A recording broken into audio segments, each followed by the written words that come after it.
하나님께서 소돔과 고모라 땅을 멸망하실 때 아브라함이 그렇게 중보기도 열심히 했지만 결국 의인 10명 못 구해서 소돔과 고모라를 포함한 그 주변 지역 다 불과 유황의 심판을 받았습니다. 그 와중에 롯과 그의 가족들이 극적으로 구출은 되지만 롯의 아내가 소금 기둥이 되고 마는 사건, 또 뿐만 아니라 산에 올라갔다가 피했다가 롯이 자신의 두 딸과 관계하게 되고 아들을 낳게 되는 비극적인 상황들을 살펴봤습니다. 오늘 창세기는 20장으로 오면서 다시 아브라함의 이야기로 돌아오게 됩니다. 오늘 본문 1절은 아브라함이 거기서 네게부 땅 옮겨가서 가데스와 술 사이에 있는 그랄이라는 곳에 거주하였다 하면서 이야기가 시작이 되고 있습니다. 여기서 아브라함이 거기서 그랄로 옮겼다고 하는데 그 거기서 어디 있겠습니까? 창세기 18장에 보면 아브라함이 소돔과 고모라를 심판하러 가시는 하나님과 천사들을 만나는 곳이 어디였습니까? 18장 1절에 보면 마물에 상수리 나무들이 있는 곳이라고 되어 있었습니다. 여기는 창세기 13장에 보면 아브라함이 롯과 헤어진 다음에 하나님께 다시 제사를 드렸던 하나님의 이름을 불렀던 곳이기도 하고요. 창세기 14장에서는 그돌라오멜 연합군 격파하고 롯과 그 가족들을 찾아와서 살렘왕 멜기세덱과 만났던 곳이기도 합니다. 헤브론이라는 곳입니다. 굉장히 중요한, 또 이후에 우리가 구약 성경에서 계속해서 등장하게 되는 지명이 이 헤브론이었습니다. 그 헤브론에서 아브라함은 네게부 땅에 있는 가데스와 술 사이에 그랄이라는 도시로 옮겨왔다. 성경은 이야기하고 있습니다. 이 네게부라는 거 그래서 많이 들어보셨죠? 네게부 사막 혹은 네겝 사막이라고 들어보셨을 겁니다. 오늘날 이스라엘 전체 영토의 절반 이상을 차지하고 있는 것이 네게부 사막인데요. 그 네게부라는 말뜻 자체가 남쪽, 남방 이런 뜻도 있고 건조하다, 메말랐다 이런 의미도 있습니다. 그러니까 이 말 자체로 네게부라는 말 자체로 남쪽에 건조한 땅, 뭐 이 정도로 보시면 됩니다. 사막인데 그 사막 지역에 있는 그랄이라는 도시로 이 아브라함이 옮겨온 곳이다 이렇게 생각하시면 됩니다. 그랄이라는 땅도 기억을 해두실 필요가 있습니다. 그랄은 제일 대표적으로는 창세기 26장에 가면 이삭이 부엘라 헤로이에 있다가 흉년이 들어서 그랄 땅으로 옮겼다가 그 유명한 우물 파는 사건이 나옵니다. 에셋 신랑 르호봇에서 그 우물을 파는 사건이 있죠. 그 우물 파는 사건이 있었던 곳이 그랄이라는 땅입니다. 이런 부분들을 좀 기억해 두실 필요가 있습니다. 부엘라 헤로이가 어디입니까? 어디서 보셨습니까? 우리 이미 앞에서 살펴봤습니다. 창세기 16장에 보면 하갈이 그 사라의 핍박을 피해서 도망가다가 하나님을 만났죠. 어디서요? 우물가에서. 부엘라 헤로이가 나에게 나타내신 살아계신 이의 우물 이런 뜻입니다. 거기가 부엘라 헤로이. 그리고 이 부엘라 헤로이는 또 창세기 24장에 가면 이삭이 인명적인 여인 리브가를 만났던 곳이 이 부엘라 헤로이기도 합니다. 지도를 좀 띄워주시겠습니까? 그 지도에 보시면 금방 좀 드러나게 되는데요. 보이시는지 모르겠습니다. 잠시만요.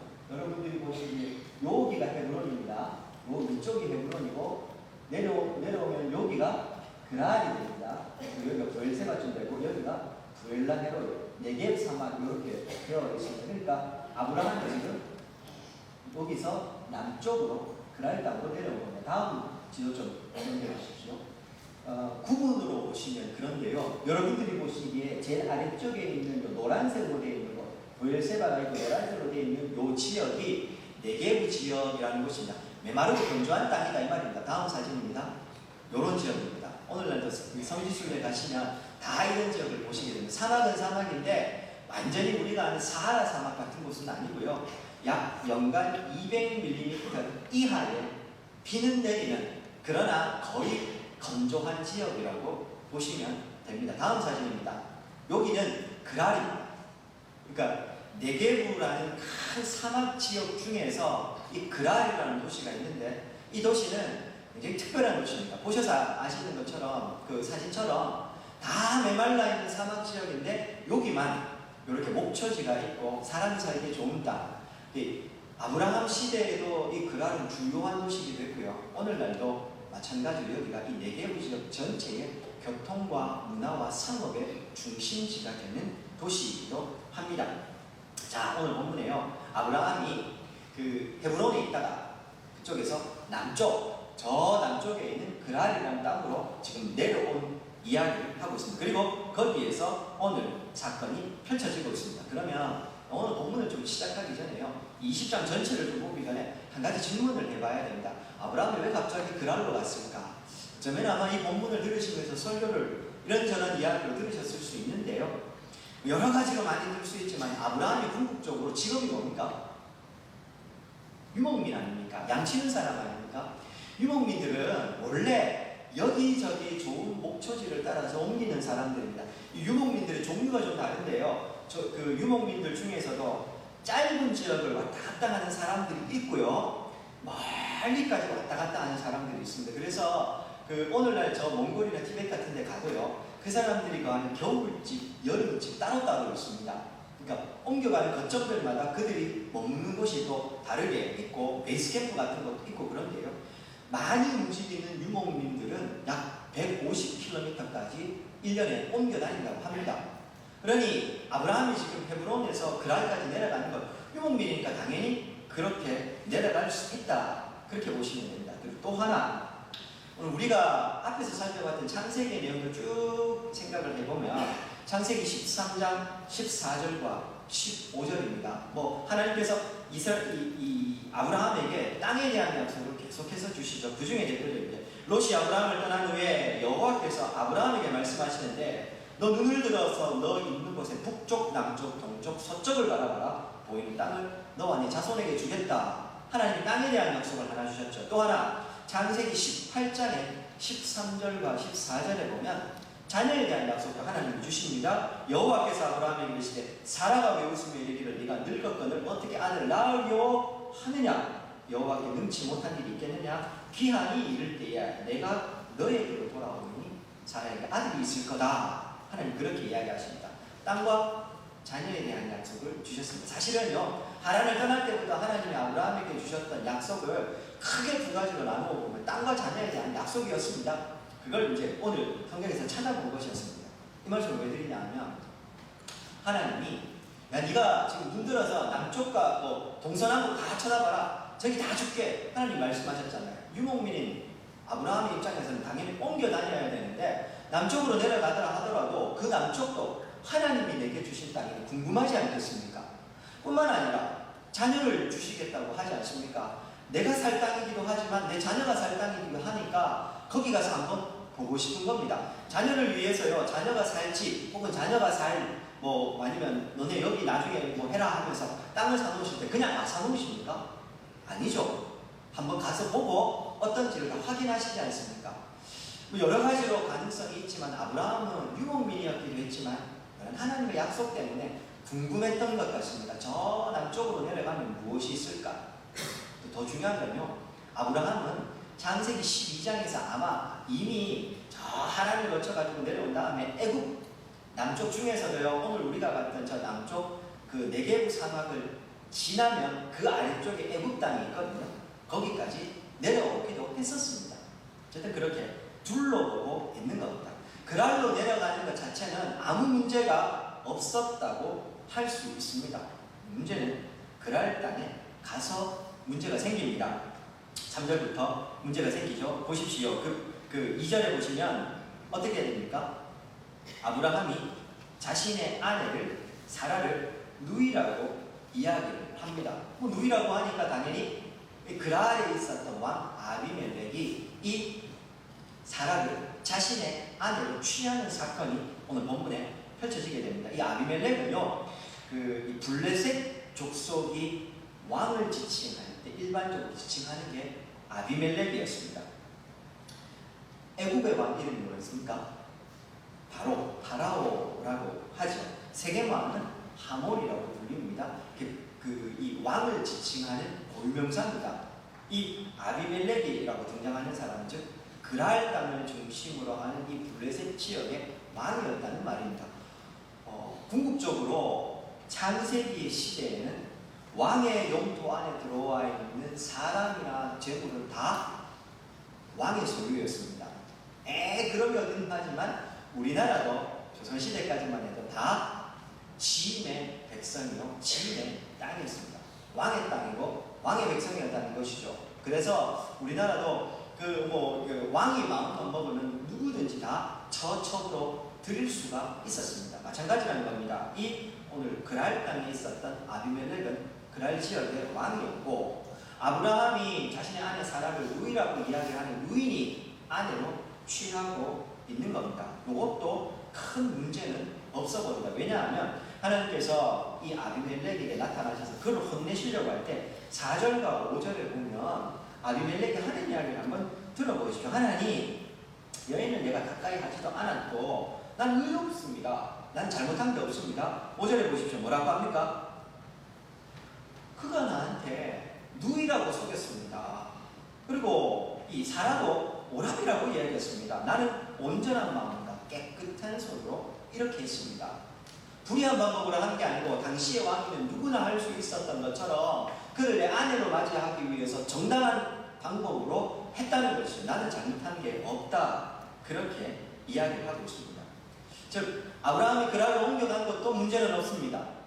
그리고 거기서 오늘 아비멜렉이 사라를 아내로 취하는 것도 문제는 없습니다. 여기서 문제는 아브라함의 태도가 문제였던 겁니다. 보시는 것처럼 2절에서 아브라함의 아내를 사라를 누이라고 속입니다. 5절에서도요, 아비멜렉이 확인해 주는 대로 아브라함이 사라를 누이라고 속였다는 것입니다. 어디서 보셨습니다? 이 이야기를 어디서 들은 것 같은데 싶으신데 어디서 들으셨습니까? 아브라함이요, 똑같은 일을 창세기 12장에서 한번 했습니다. 창세기 12장 자막입니다. 10절에서 13절에 보시면 우리가 이미 다루었던 내용입니다. 그 땅에 기근이 들었으므로 아브라함이 애굽에 거류하려고, 오늘은 그랄 땅에 거류하며라고 나오죠. 그리로 내려갔는데 그 땅에 심이도 맺고 그 애굽 땅에 이르렀을 때 그의 아내 사라에게 내가 알기로 그대는 아름다운 여인이고 애굽 사람이 그대를 볼 때에 그 내 아내라 하는 나를 죽이고 그대는 살리라. 즉 아브라함을 죽여버리고 아내를 취할 수도 있다. 사람 얼마나 예뻤는지 모르겠는데 천국 가면 한번 봐야 되겠습니다. 아마 이 아브라함에게 이게 아브라함 콤플렉스 같은 게 있었던 것 같습니다. 그래서 애굽에서 이미 한번 아브라함이 한 겁니다. 그래서 넌 당신 누이라고 하십시오. 그렇게 했었습니다. 그때 기억을 좀 더듬어 보시면 하나님께서 아브라함을 책망하셨습니까? 아니요. 그때도 하나님께서는 애굽 왕에게 나타나셔서 이 모든 일을 하나님이 그냥 해결하시고 아브라함에게 오히려 더 많은 지참금으로 줬던 거에 더 은금까지 다 해가지고 내가 너의 수치까지도 다 갚아줄게 하면서 아브라함이 그래서 큰 재산으로 오히려 더 늘어났다는 이야기를 창세기 12장에서 우리 살펴보았습니다. 즉 창세기 12장에서 애굽 땅에 있었던 이 오늘 본문 20장에서 다시 한번 펼쳐지고 있습니다. 그런데 상황은 똑같은데요, 아브라함의 상태가 많이 다릅니다. 첫 번째, 창세기 12장은 그 12장이라는 것을 보셔서 알겠지만 아브라함이 하란에서 떠나와서 가나안 땅에 온 지 얼마 되지 않은 시점, 다시 말해서 아직 하나님이 누구신지 제대로 알지 못하고 하나님도 많이 만나지 않은 시점이었습니다. 약속의 땅에 대한 개념도 희미했던 때였습니다. 아브라함에게 아직은 하나님이 누구신지 희미하는 때에 일어났던 일이었습니다. 그런데 지금 어떻습니까? 창세기 15장에 보면 하나님께서 이 재물 쪼개놓고서 그 재물 사이로 지나가시면서 일명 횃불 언약이라고 해서 아브라함과 구체적으로 계약서를 쓰는 일이 있었습니다. 창세기 17장에 가면은 할례 언약이라고 해서 너와 내 집에 있는 모든 사람들이 다 할례, 그 몸에 언약의 쟁표를 새기다 해서 99세의 아브라함이 할례 언약도 맺었었습니다. 뿐만 아니라 우리가 지난 시간에 살펴봤던 대로 창세기 19장에 보면 하나님이 소돔과 고모라와 그 지역 전체를 심판하시는 모습, 즉 하나님이 얼마나 능력이 있는 분인지 아브라함은 자신의 눈으로 똑똑히 봤습니다. 더 중요한 거, 창세기 17장에 보면요, 하나님께서 아브라함에게 찾아오셔서 여러 가지 이야기를 하시다가 못 믿는 아브라함에게 사라를 통해서 그 아들을 주겠다고, 즉 사라가 내년 이맘때에는 아들을 얻을 거다 하나님이 약속도 주셨습니다. 무슨 말이냐 하면 이 말을 다 종합을 해보면 창세기 12장 애굽 땅에서 있었을 때 아브라함은 아직 죄송합니다. 어렸고 하나님도 잘 몰랐고 하나님이 누구신지 경험도 부족했습니다. 그러나 오늘 본문에서는 그 아브라함이 하란을 떠나올 때가 75세였죠. 그리고 하란 떠나온 직후에 애굽에서 있었습니다. 75세라고 보면 오늘 본문은 몇 살입니까? 할례 언약은 99세에 맺은 겁니다. 약 25년이 지난 시점입니다. 25년 동안 그는 하나님을 배웠던 겁니다. 하나님을 경험했던 겁니다. 더 중요한 것은 하나님과 구체적으로 계약서도 썼고, 더 중요한 건 자신의 아내가 지금 임신을 했는지 안 했는지 성경은 밝혀주지 않지만 하나님 약속하셨잖아요. 내년 이맘때에 네 아내 사례를 통해서 아들을 줄 것이다. 하나님이 약속도 하셨잖아요. 그러면 정상적인 상황이면 이 상황에서 이 아내를 보호하는 게 맞습니다. 그죠? 근데 오늘 이 아브라함은 그렇게 하지를 않습니다. 오히려 자기가 살려고 사라를 누이라고 속이고, 그래서 누이 사라가 이 아비멜렉에게 시집 가는 것도 그냥 손 놓고 지켜보고 있었던 겁니다. 25년 전 있었던 실수 25년 후에 약 25년이죠. 똑같이 저지르고 있었던 겁니다. 지난 25년 동안 아브라함은 교훈을 하나도 받지를 못했던 것 같습니다. 그래서 똑같은 실수를 범하게 되는 것이죠.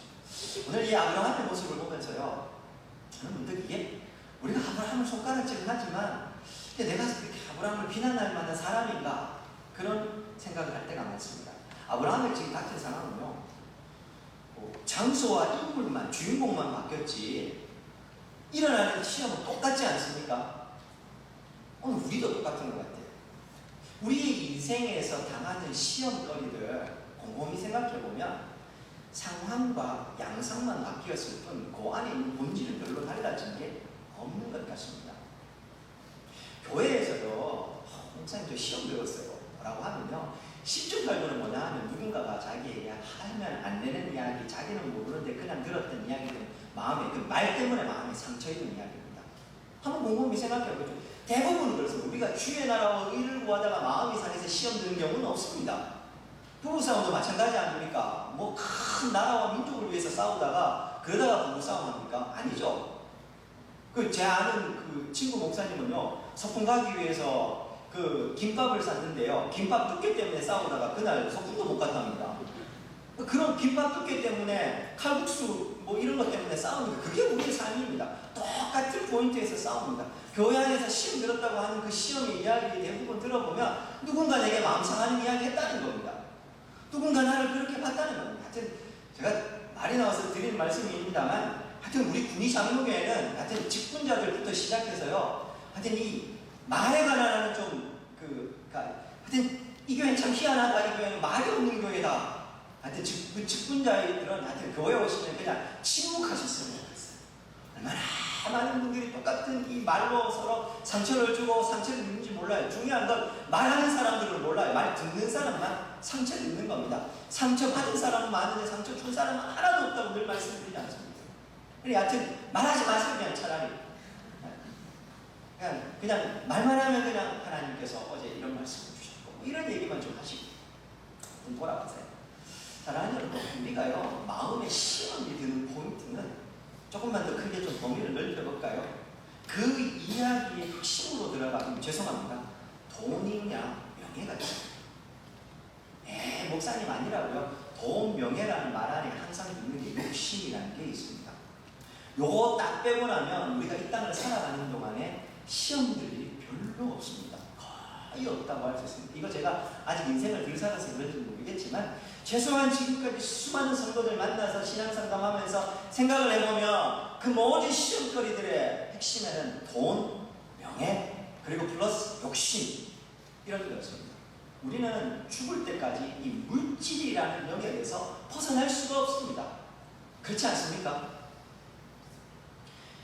우리나라의 이혼하는 가정들, 사유들 많이 나오지만요, 60몇 %가 70몇 %가 성격 차이입니다. 근데 그 성격 차이라고 이야기하는 사람들 끄집어내가지고 성격 차이의 진짜 이유가 뭔가 들어가 보면 70%, 80%가 경제적인 문제 때문입니다. 공감하실 겁니다. 성격 차이가요, 돈 때문에 나요. 연봉 1억이 넘어가는 순간요, 이혼율이 현저하게 낮아진다는 이야기는 알고 계십니까? 물질이라는 영역이 우리의 삶 가운데 너무 깊숙이 들어와 있고, 그게 항상 우리를 넘어뜨리게 하는 아주 중요한 일입니다. 명예도 마찬가지입니다. 우리가 물질에 어느 정도로 깊이 뭐라고 해야 될까요? 좀 물들어 있는 한은요. 사랑하는 여러분, 머릿속으로 지금 하나님의 나라 천국은 어떤 것입니까? 제가 이렇게 얘기하는 순간 여러분들 머릿속에 떠오른 천국은 어떤 것입니까? 황금으로 길이 만들어져 있고 이런 것들만 생각하죠. 천국의 핵심은 살기 좋은 편안한 곳이 아니라 거기에 내 사랑하는 하나님이 계시는가 그렇지 않은가, 그것이 천국의 핵심입니다. 하나님이 계시기 때문에 천국이고 하나님이 계시지 않기 때문에 그것이 지옥이 되는 겁니다. 목사님, 사랑하는 하나님 계신 건 기본이죠. 우리가 이미 물질에 물들어 있고 우리의 마음이 이미 너무 많이 오염되어 있기 때문에 그러는 겁니다. 우리 주일학교 친구들한테요, 가서 천국은 좋은 곳이야 막 이렇게 얘기하면요, 천국 가고 싶지? 예, 그렇게 이야기하는데 부모님이 안 믿어요. 그래서 엄마 아빠는요, 교회 안 다니지? 그럼 엄마 아빠는 거기 없어 라고 얘기하면요, 금방 친구들이 뭐라고, 그럼 전 안 갈래요 그렇게 얘기해요. 왜요? 내가 사랑하는 엄마 아빠가 없는 곳이 천국이라면 거기가 무슨 의미가 있냐는 겁니다. 그래서 안 간대요. 아주 어린 대답이긴 하지만은 천국의 핵심을 정확하게 보고 있는 겁니다. 천국의 핵심은 사랑하는 하나님이 거기 계시기 때문에 그곳이 천국인 겁니다. 거기에 순황금길이 만들어져 있고 막 으리으리한 건물이 있고 막 이 다이아몬드 보석 같은 것들이 흔하고, 우리는 이미 천국의 가치를 이 땅의 물질적인 천박한 가치들로 바꾸어 놓았을 뿐입니다. 그렇지 않습니까? 사랑하는 하나님이 계시는데 거기에 초가상관인은 어떻습니까? 하나님만 계시면 거기가 천국이죠. 억만금을 준다 한들 거기가 아무리 거기가 황금으로 만들어져 있고 다이아몬드로 다 뒤덮여 있어도 하나님이 계시지 않으면 거기는 지옥인 겁니다. 그렇지 않습니까? 유황불이 끓고 있고 막 그래야 거기가 지옥입니까? 예, 그것도 지옥이 될 수 있습니다. 하나님의 은총이 사라져 버렸으니 지옥입니다. 하나님의 은총이 있으니 이 땅의 것들과는 비교할 수 없는 영광스러운 것들이 넘쳐납니다. 그러나 천국의 핵심은 편안하고 먹을 것이 넘쳐나도 이런 게 아니라 내가 사랑하는 하나님이 거기에 계신다는 것, 영원토록 주님과 함께 내가 거한다. 그게 천국의 핵심인 겁니다. 다시요, 사랑하는 여러분, 우리 이 땅에서요 시험 된다고 얘기하는데 아브라함처럼요 25년 전이나 25년이 지나서나 우리가 넘어지는 포인트는 똑같습니다. 물질, 명예, 내 욕심 이런 것들 때문에 넘어지는 것 아니었습니까? 아이고 저 7분이 8분이 하면서 아브라함을 욕할 수 있습니다. 어떻게 지하도 저렇게 못 지키노 할 수도 있지만, 이 아브라함이 넘어지는 이 똑같은 상황에서 넘어지는 모습을 보면서 우리라고 다른 게 없다고요. 우리도 사실은 10년이 지나든 20년이 지나든 아무리 신앙생활 오래 한들 우리가 넘어지는 포인트는 늘 똑같아요. 돈, 명예, 그런 게 아니었으면 좋겠습니다. 오늘 아브라함을 마냥 욕할 수만은 없습니다. 또 하나, 근데 또 아브라함의 상황을 생각해 보면요, 마냥 또 아브라함을 이렇게 할 수만은 없습니다. 25년 전이나 25년 후나 그동안 하나님을 많이 배웠습니다. 문제는요, 25년 동안 하나님께서 아브라함에게 많이 말씀하셨고 보여주셨지만 중요한 건 정작 손에 잡히는 땅 한 편이 그에게 없습니다. 오늘 일이 일어나는 이 시점에도 여전히 아브라함은 이 하나님이 주셨다는 약속의 땅의 나그네일 뿐이었고 자녀도 아직은 없었습니다. 하나님이 약속으로 그에게 자녀를 주셨을 뿐 자녀가 있습니까? 땅이 있습니까? 없다는 말입니다. 하나님이 주신 약속이었습니다. 예, 아브라함의 이름이 뜻이 뭡니까? 하나님이 바꿔주셨죠. 아브라함의 이름 뜻이 뭡니까? 혈국의 아비. 누가 바꿔주셨습니까? 하나님이 그의 이름도 바꿔주셨습니다. 그런데 열국의 합이면 뭐합니까? 이름만 변했는데 실제로 삶의 변한 거 하나도 없다는 말입니다. 약속은 주셨지만 때마다 시마다 하나님 말씀하셔서 보여주셨고 이게 진짜야 내가 너한테 이렇게 해줄게 라고 하셨지만 정작 눈앞에 보이는 손에 잡히는 것 아무것도 없다는 말입니다. 사랑하는 여러분, 이걸 이렇게 좀 표현해 볼 수 있을까요? 하나님의 약속은 있는데 정작 내 눈앞에 펼쳐진 현실에는 하나님의 약속과는 전혀 상관없는 현실들만 펼쳐지고 있는 겁니다. 주의 나라와 의를 위해서 하나님의 나라를 구하며 살아야 된다는 걸 너무 잘 알겠는데 교회에 오면 다시 은혜를 보고 그래 내가 살아야지 라고 생각하지만 정작 현실로 돌아가면 그곳은 교회처럼 하나님의 말씀과 은혜가 작동하는 곳이 아니라 세상의 원리와 하나님 없는 그런 사람들만 특실되고 있는 곳이라는 겁니다. 명절을 보냈습니다. 가족이 모이는 자리에 혹시 아마 명절이 시작하면서 하나님 제가 이번에는 가족들 모이는 곳에 가서 복음 전하게 해주십시오. 혹시 전해보셨습니까? 이 가족들이 복음을 듣고 그렇구나 라고 했으면 참 좋겠는데 중요한 건 최소한 90% 이상은요 아마 가셔서 말씀도 못 꺼내셨을 겁니다. 말씀 한들 싸움만 되셨을 겁니다. 예수 안 믿는 사람들에게 오늘날의 교회는요 가장 부정적인 공격의 대상일 뿐 거기에 복음의 복자만 꺼내어도 우리는 거기서 뼈도 못 추립니다. 그렇지 않으셨습니까? 명절 연휴 다 마쳤습니다. 귀한 쉼도 드렸고 오늘도 주일 예배까지 드렸고 내일부터 열심히 또 하나님 나라를 위해서 살아가야지 라고 마음은 먹지만 내일 딱 출근하는 순간 내 눈앞에 펼쳐진 현실은 하나도 변한 게 없어요. 은혜를 받고 하나님의 말씀대로 살겠다고 결심은 하지만 정작 현실은 변하는 게 없거든요. 아브라함이 그랬다는 겁니다. 당연히 넘어질 수밖에 없는 겁니다. 그런 아브라함을 하나님이 너무 잘하셨던 것 같습니다. 하나님께서 어떻게 하십니까? 3절 보십시오. 다시 보십시오. 하나님께서 어떻게 개입하고 계십니까? 그 밤에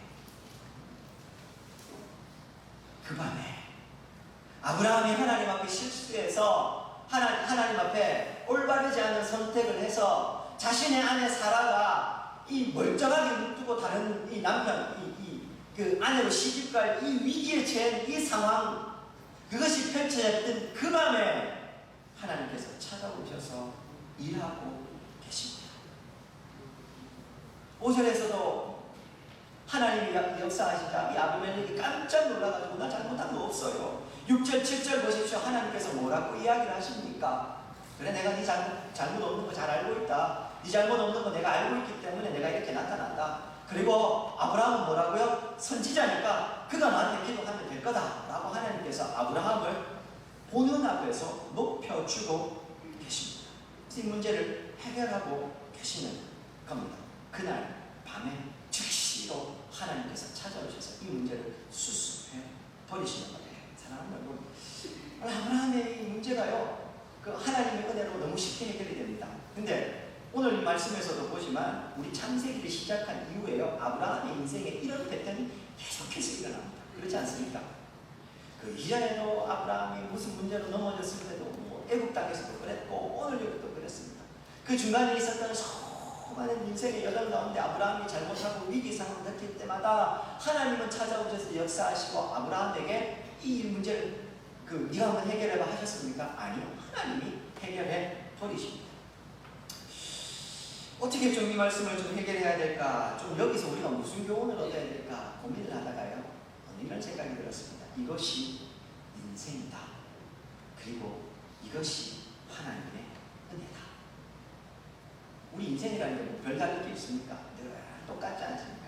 책받기 굴러가듯이 이 일상이라는 게 특별할 게 없습니다. 한 주 평안하셨습니까? 그러면요. 곰곰이 생각해봐도 뭐 특별한 일도 없었거든요.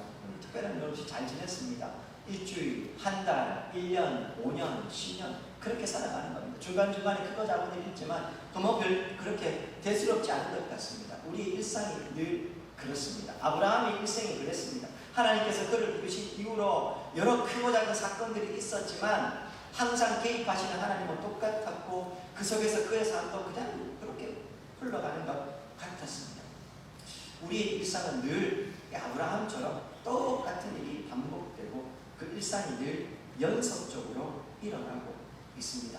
문제는요, 그 속에서 우리가 어느 순간 내가 찾아가야 될 본향이 있다는 사실도 잊어버리고 이 땅이 마치 우리 인생의 궁극적인 종착적인 양, 목적인 양 살아가는 것 아닌가 하는 겁니다.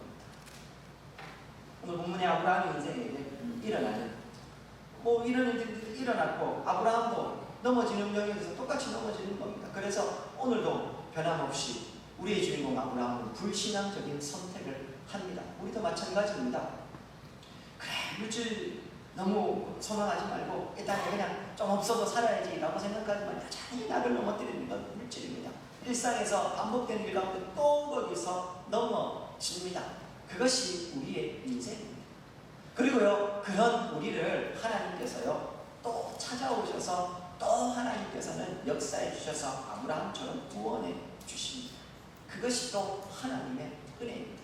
너무 당연한 듯 느껴지지만 그렇게 우리의 인생이 흘러가고 그 인생에 하나님의 은혜가 부어지고 있습니다. 목사님 똑같은 그것이 반복되는 게 거기에 무슨 의미가 있습니까? 의미가 없이 느껴지실 수 있습니다. 그런데 오늘 본문에서요, 다음 시간에 살펴보게 되겠지만 오늘 이 본문은 똑같은 일인 것 같지만 절대로 똑같지 않습니다. 오늘 본문의 7절 다시 한번 보시겠습니까? 하나님이 아브라함을 지칭해서 누구에게요? 아비멜렉에게 아브라함이 누구라고 합니까? 그는 선지자다. 그리고요, 그가 너를 위하여 기도하리니 네가 살겠다. 내가 너에게 살려주겠다가 아니고 아브라함은 선지자고 그가 너를 위해서 기도하면 너 살겠다 이렇게 얘기하십니다. 아비멜렉은 왕입니다. 그 지역 전체를 다스리는 왕인데 하나님이 오늘 이 반복되는 것 같은 사건 속에서 아브라함을 아비멜렉에게 하나님이 세우신 선지자로 소개하고 있습니다. 그리고요, 아브라함이 그를 위해서 기도하고 아비멜렉의 집에 갇혔던 때를 하나님 다 여시는 사건이 다음 주에 우리가 살펴보게 될 겁니다. 그걸 통해서 아비멜렉이요 아브라함에게 당신 원하는 대로 가서 살라고 이야기합니다. 즉 오늘 이 본문은요 다음 시간에 좀 자세히 살펴보겠지만 하나님께서 결국에는요 아브라함이 편안히 자리를 잡고 살 수 있는 근거지를 마련하게 되는 사건이 됩니다. 그리고 여기서 아브라함은 이삭을 낳고 이삭이 장성하게 되는 일종의 뭐라고 해야 될까요? 인큐베이터 역할을 한다고 해야 될까요? 하나님이 그렇게 하신 겁니다. 하나님께서 세우신 선지자인데요. 아비멜렉이 아브라함 손이나 될 수 있었겠습니까? 그는 늘 떠나들고 살았겠죠. 하나님이 그렇게 만들어 놓으시는 겁니다. 우리에게는 늘 똑같은 일상이 흘러가는 것 같고 하나님의 은혜도 어제도 오늘도 똑같은 것 같이 느껴지지만 그 반복되는 일상 속에서 하나님은 당신의 일들을 신실하게 이루어가고 계시는 것이 오늘 본문인 것입니다. 말씀을 듣겠습니다. 사랑하는 여러분, 오늘 아브라함은 똑같은 상황에 똑같은 실수를 하고 있고 하나님은 그 똑같이 실수하는 아브라함에게 똑같이 찾아오셔서 여전히 똑같은 은혜로 그를 살리고 계십니다.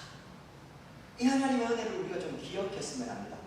내일부터 살아가는 우리의 일상도요 크게 달라지지 않을 겁니다. 또 똑같이 일상이 펼쳐지고 또 똑같이 넘어지고 또 똑같이 그 일상 속에서 하나님의 은혜를 경험하고 하나님 그랬군요 감사합니다 또 돌아오게 될 겁니다. 근데 그렇다고 해서요 그 신앙이 별거 아닌 게 아닙니다. 그 일상 가운데 하나님은 역사하고 계시고 그 일상 가운데 하나님께서는 당신의 나라를 세워가고 계시는 겁니다. 우리가 해야 될 일은 그 속에서 일하시는 하나님을 끊임없이 하나님을 기억하고 붙잡고 어떻게 하자 말씀대로 살아가려고 몸부림치면서 사는 것, 그것이 우리가 해야 될 일인 겁니다. 그 하나님이 잘 모르겠다는 분에게 말씀 한 구절을 좀 들려드리겠습니다. 자막입니다. 마태복음 6장 30절. 오늘 있다가 내일 아궁이에 던져진 들풀도 하나님이 이렇게 입히시거늘 하물며 너희가 보냐 믿음이 작은 자들아. 마태복음 7장 11절에서는 이런 구절도 있습니다. 너희가 악한 자라도 좋은 것으로 자식에게 줄 알거든 하물며 하늘에 계신 너희 아버지께서 구하는 자에게 좋은 것으로 주시지 않겠느냐. 누가복음 10장 7절에서는 이렇게 이야기합니다. 그 집에 유하며 주는 것을 먹고 마시라. 일꾼이 그 삭슬을 받는 것이 마땅하다. 그리 이야기를 합니다. 이 땅을 살아가는 하나님의 백성들 하나님께서 지키시겠다, 복 주시겠다, 하나님께서 그들을 입히시고 먹이시겠다 약속하시는 부분입니다. 왜 이 말씀을 드리냐고요? 사랑하는 여러분, 하나님의 은혜가 오늘도 우리에게 이렇게 주어지고 있다는 겁니다. 매일매일 살아가는 삶에서 똑같이 넘어지고 똑같이 또 실망하게 되고 또 하게 되더라도요, 괜찮습니다. 다시 하나님께로 나아오셔야 됩니다. 면목이 없어서 못 오시겠다고요? 하나님이 말씀하시지 않습니까? 하물며 너희일까 보냐, 일꾼이 그 먹을 것 받는 것이 마땅하다. 하나님이 말씀하고 계시니 이 말씀을 의지해서 다시 나아오셔서 기도하시는 겁니다. 그리고 하나님은 또 똑같은 은혜를 주실 겁니다. 그런 일들이 반복되면서 1년, 2년, 5년, 10년 그렇게 살아가면서 하나님은 당신의 뜻을 우리의 삶을 통해서 이루어 가시는 겁니다. 사랑하는 여러분, 하나님을 한번 믿어보시기 바랍니다.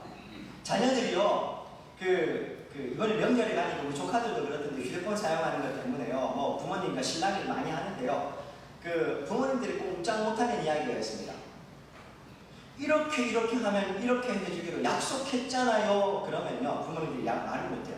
약속을 했기 때문에 들어줘야 됩니다. 하나님의 말씀이 오늘 우리에게 있기 때문에요, 면목 없어도 괜찮습니다. 내가 맨날 똑같은 걸로 넘어지는데요, 그래도 괜찮습니다. 다시 하나님의 은혜로 나아오셔서 하나님 이렇게 말씀하셨기 때문에, 이렇게 약속하셨기 때문에 다시 하나님 앞에 묻고 기도합니다. 저를 도우시고 은혜를 인도해 주십시오. 그렇게 하루하루 살아가는 겁니다. 그렇게 살아가는 인생에 하나님의 은혜가 주어지고 하나님은 그런 인생을 통해서 당신의 역사를 이루어 가시는 겁니다. 우리는 그저 그 순간순간의 은혜를 의지해서 하루하루 살아갑니다.